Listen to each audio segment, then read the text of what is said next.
Hey, this is Rebecca Dirks for PremierGuitar.com. We are here at Winter NAMM 2013 checking out what's new from Hartman Electronics. And you've got a pair of pedals. It's a new Fuzz. You want to tell us about these two and how they differ? Hi, we have two Fuzz, and they're both tone bender style fuzzes from different eras. The first one is a Germanium that comes from a Vox MK2, MK3 era. Late 60s tone bender fuzz, kind of raspy, has a lot of gain in the high end, so it functions well as a treble booster for amps that are kind of dark to begin with. The next pedal over is a tone bender from the 70s, and it's actually a muff style circuit. It was called the Color Sound Super Tone Bender, and people might have heard it on late Gabriel era Genesis. Steve Hackett played it a lot. They're both kind of interesting in that their tone knobs take them through very separate territories when you go from the bass to the mid to the treble, and so they're kind of versatile as voice fuzzes. You can use them in a lot of different contexts that one fuzz, like a fuzz face circuit, for instance, might not function in well, all of them. And they're also a little bit easier to get along with other pedals, so we're trying to find some fuzz circuits that people who don't necessarily want to dive deep into using guitar fuzz amp setups could use on pedal boards that have their stuff going on it. Very cool. And Doug's going to show us these, starting with the... Which one are you starting with? The Germanium, right? Crystal valve Germanium first.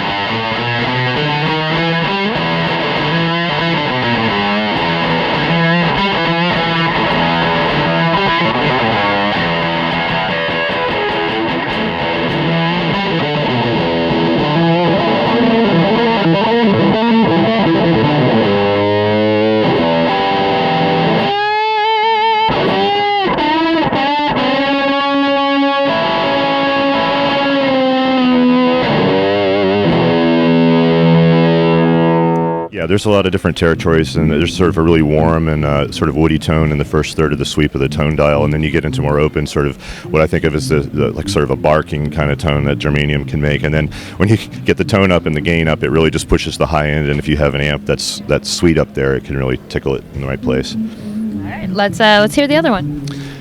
So this one is silicon, and it has a really different kind of character to it. I think of it as a slightly more menacing and sort of machine-like sound, but one of the builders in my shop's really into doom metal, and he's kind of teaching me to hear that as a good thing, and he encouraged me to leave a lot of the stuff in there rather than to kind of edit it out with my ear, because in that respect it's actually been a really kind of good musical education for my own ear to hear through somebody else's and hear some things that I wouldn't necessarily have thought applicable, as good musical design. All right. Well, take it away, Doug.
All right, so when are these pedals going to be available?